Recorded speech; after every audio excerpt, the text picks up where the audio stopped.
Alright guys, it's Scotty here again. So I was talking about I wanted to get the shapes back in these strengthening parts at the back here, and you can see how it comes down and then angles and then sits on top of the double skin, sits on top of the rear boot extensions. That's what it's called. So what I've done is I found a photograph that sort of showed it from underneath, and I put on a bit of cardboard so it's just a bit easier. And a bit of this clear plastic stuff that you laminate things with. Just stuck it on the screen of the computer and drew around it a bit like a light box for doing art. So, and got the basic shape, which is a dark centre, and then the white outline is like the taper, how big the taper is roughly. So now I can just check it against the holes, because I marked this, to be honest, I marked the clear plastic with the holes first, and used it to get the scale right, if that makes sense. So as you can see, that's what it's supposed to look like, and it lips up. Some of the lips still originally there, some of it's still there, look, which is that bit there. So I'll trim off the rust across. So what I'm going to do is use this to make my male and female part of the die, the press, you know, to press it out of some steel. So,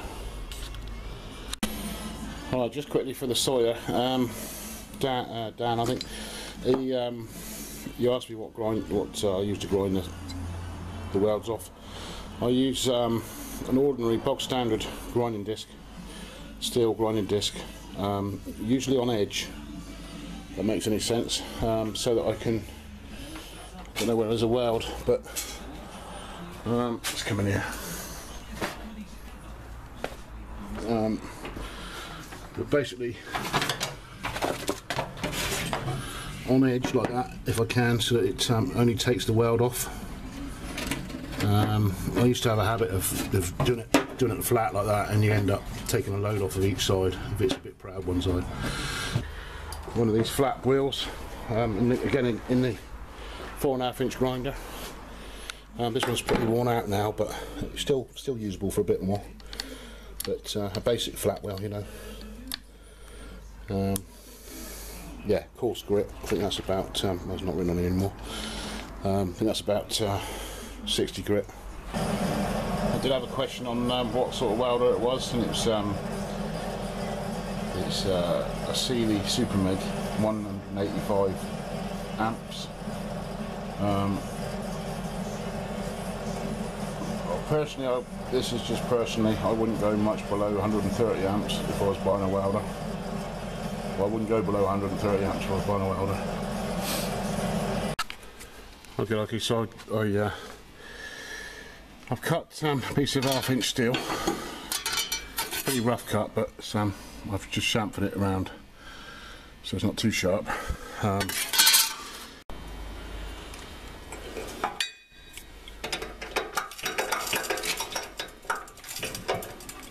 Fingers crossed. You're actually on the press, so you might wobble about. Sorry about that. Let's see how it goes.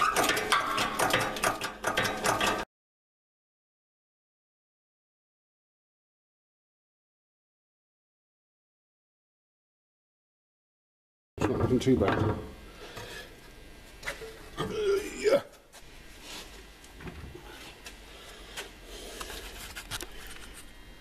It's like a bit of roadkill. Yeah, actually split over here, look. Bugger. That's a shame.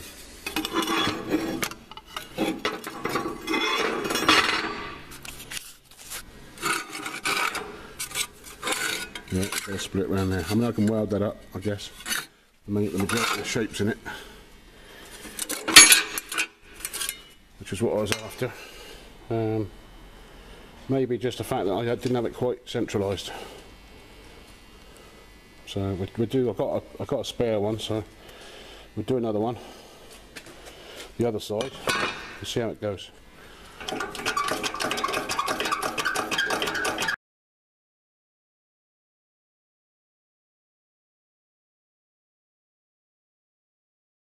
on it again. Same place. I think that's the same place. Oh well, I'll weld her up tomorrow and then we can get her the right shape. Hello, Scully here. I'm over on our driver's side, having a bit of a clean up, and look, he's got some more over here.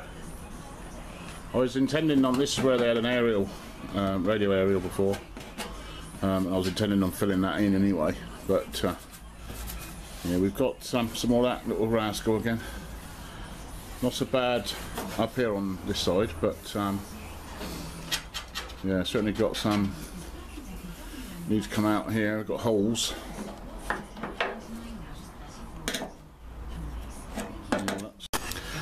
You can see what the problem's been here. Look, this 50-odd year, well, 45-year-old seam sealer again. It's just failed, and that's the back side of it. Yeah,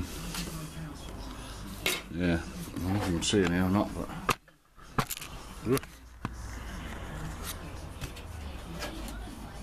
just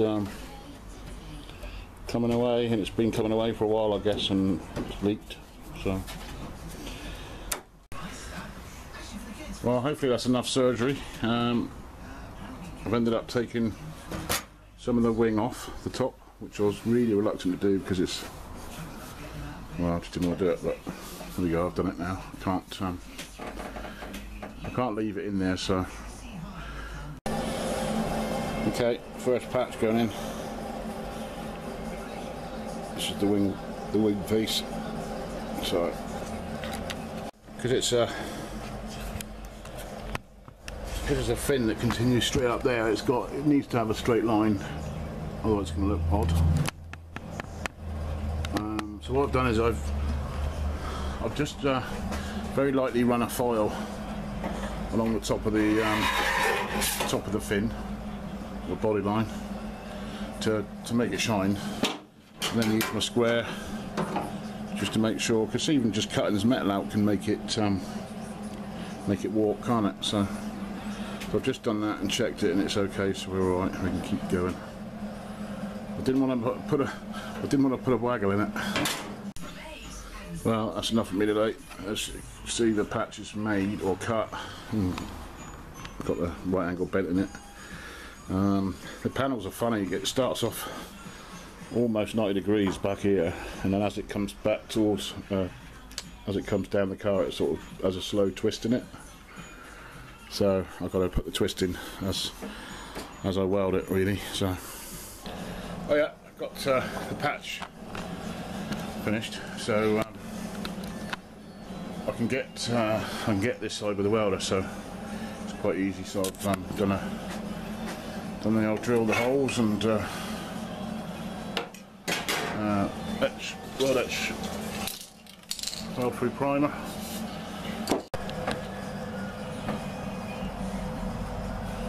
Okay, that's underneath done. Some on the top.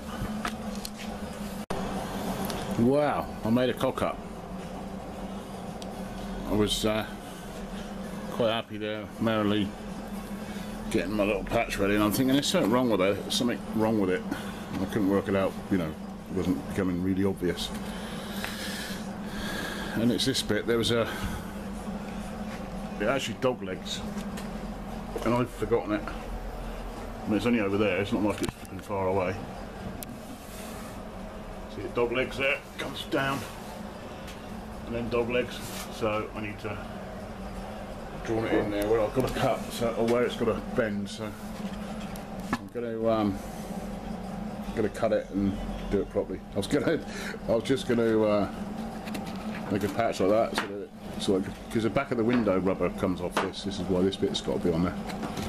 I was going to just put a little extension on it and weld it at the bottom. And I think, well, I suppose I better do it properly.